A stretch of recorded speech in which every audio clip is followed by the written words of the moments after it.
ঘড়িতে এখন 7টা বাজে। তো welcome back to my channel. Miss ওয়ার্ল্ডে অনেক অনেক স্বাগত সবাইকে জানাচ্ছি। পুজোটা দিলাম আজকে আমি বাইরে, সে কালকের মতো মেঘলা মেঘলা ওয়েদার। তো দেখা যাক সারাদিন কী হয় না হয়, আজকে দেখতে থাকো, সঙ্গে থাকো।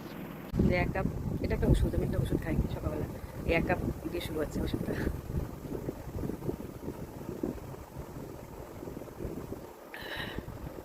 শেষ হলো। বাইরে ওয়েদারটা দেখো, মেঘলা মেঘলা,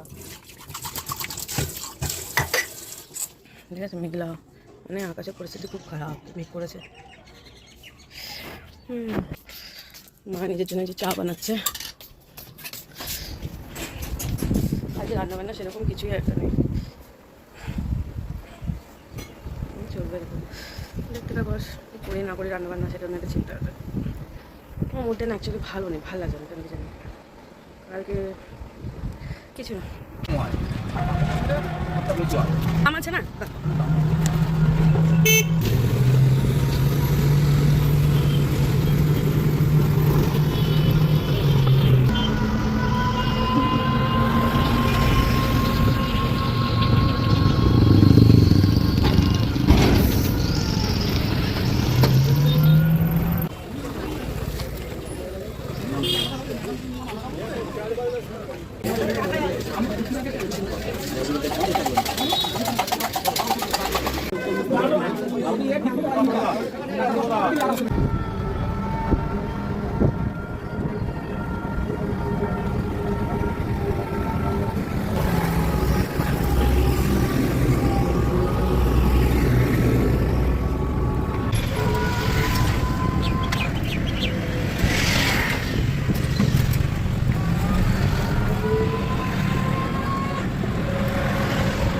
ঘরে এখন কারেন্ট চলে গেছে, এখন মানে 1:15 বাজে, কারেন্ট চলে গেছে। তো খিদা পেয়ে গেছে, দেখতে পেলে আমি আমার কোথায় গেলাম না গেলাম।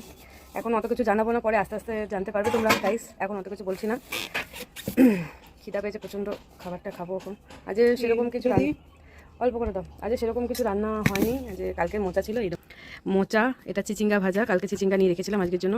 চিচিঙ্গা ভাজা, একটু মা আলু তরকারি করেছে, একটু আলু ভাজা, এই আর মায়ের একটু সবজির ঝোল, এই আজকে খাবার। আজকে আমার কি জানি ব্লগটা ভালোই লাগে না শ্যুট করতে, বানাতে মন মেজাজ একটু ভালো লাগে না কিছু।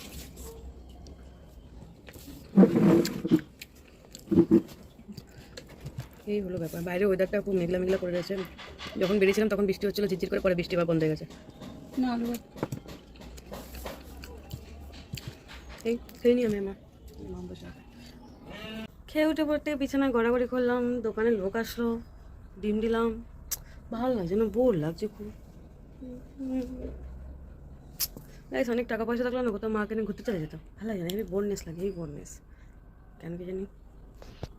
মাটি অনেক ভেজা ভেজা আছে, গাছে জল দেবো কিনা, বেশি জল দিলে গোড়া বা পচে যায়, হয়তো জল দেবো না। মাকে দেখেছি চা বানাতে, মা মোটে এসে চা করবে, চাই খাই। আজ সেরকম কিছুই দেখাতে পারিনি গাইস, সো সরি, সেরকম কিছুই দেখাতে পারিনি। যে মা ঘুম, দেখো আমার ঘুম থেকে বা মায়ের দিকে তাকাও, ওই যে ঘুমাচ্ছিলে, মন্দির আছে। মা উঠে যায় না, মা একটু চা করো, খাই, লেকার চা খাবো। ওই যে আমার পিতাজি, ওই যে মাতাজি, পিতাজি আর মাতাজি। আর বাবা থাকলে না গাইস হেবি, বাবা হাসি দিয়ে মানে মজা মজা কথা বলতো না, আপনারা হাসতে বাধ্য হয়ে যেতে, এরকম এরকম ব্যাপার। আমি আজ এই কাকুর থেকে যেতে বলছিলাম, লতিগুলো নিয়েছি, ওই যে লতিগুলো, মা বলছে খোসা উঠছে না, আজকে খাওয়া ঠিক হবে না, যদি গলা চুলকায়, মানে মা আরম রেখে দিচ্ছে, বলছে একদিন রাখি শুকায়। আমি নিলাম কেন, ডাটার মতন মোটা মোটা না, খেতে বেশ টেস্ট লাগবে। একটা আওয়াজ শুনতে পাচ্ছ গাইস, রাস্তায় গাড়ি ঘোড়া চললে, রাস্তায় কাজ হলে এরকম টিনের আওয়াজ হয়, ধ্যান তো শোনো।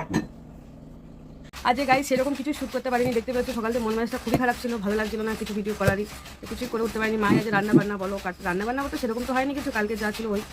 তো যে কথাটা ভাবছিলাম আজ কতদিন ধরে বলবো অন্য করে ভাবছিলাম, তো বলে হচ্ছিল না, ভাবলাম আজই বলে দিই কথাটা। দেখতেই পেয়েছো আমি কোথায় গেছিলাম না গেছিলাম, ভিডিওটা সব কিছু দেখতে পেয়েছো। তো এটা কেন গেছি তার একটু ছোট্ট কারণ বলে দিই।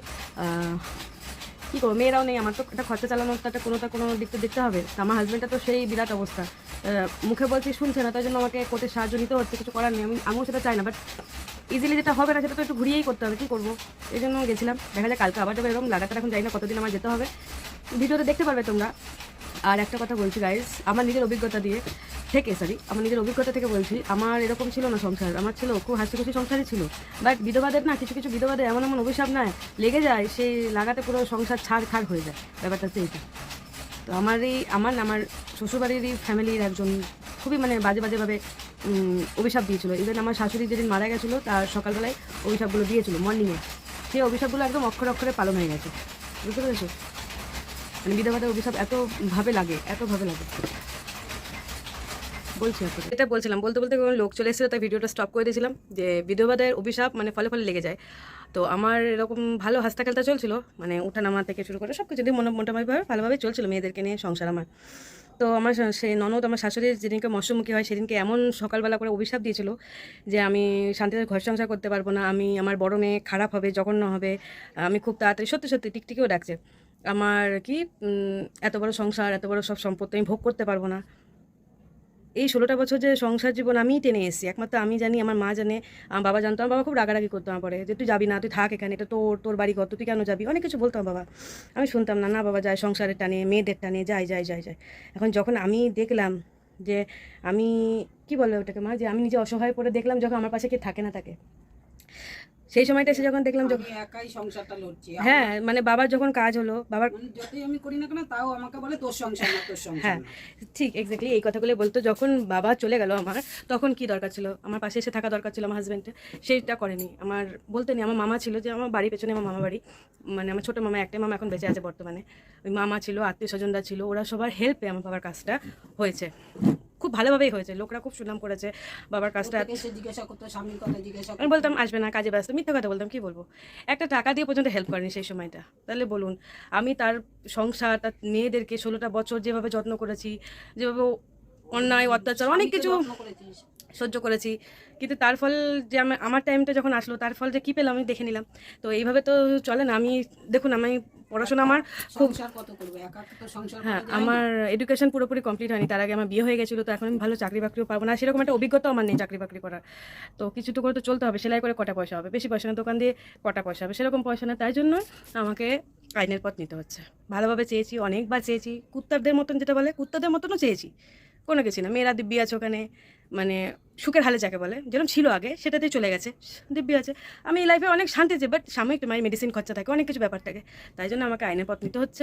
এবার দেখা যাক ভগবানের আশীর্বাদে কী হয় না হয়। আমার যদি খরচাও দিতে রাজি হয়ে যায় তো খুবই ভালো কথা, কারণ আমি ঠাকুরের কাছে এটাই বলছি। তো এই হলো আমার মনের কথা, যেগুলো আপনাদের সামনে। তো বিধবাদের অভিশাপ কিন্তু ফলে ফলে লেগে যায়, তো কোনো বিধবাদের কাছে অভিশাপ নেওয়ার মতন কিছু করবেন না। আমিও কিছু করিনি, নিজের সংসারে মানে কিছু দায়িত্ব নিভাতে গেছি, তাই আমি বেশি অধিকার জমিয়ে দিচ্ছি, এটাই নিয়েই অভিশাপ দিয়েছিল। কিন্তু সেই অভিশাপগুলো ফলে ফলে লেগে গেছে। আমি এটা আজকে ইউটিউবে বলছি, এক না একটা দিন যদি আমার সাকসেস হয়ে যায় গাইস, এই যে কথাগুলো আপনি ইউটিউবে বলছি, সেই কথাগুলো আমি ফেসবুক লাইভে এসে বলবো। কিন্তু ততদিন আমার মাটিটাকে আরেকটু শক্ত করে নিই লাইভে এসে। এই জন্য বলবো, যাদের বিষয়ে আমি কথাগুলো বলছি তাদের কান পর্যন্ত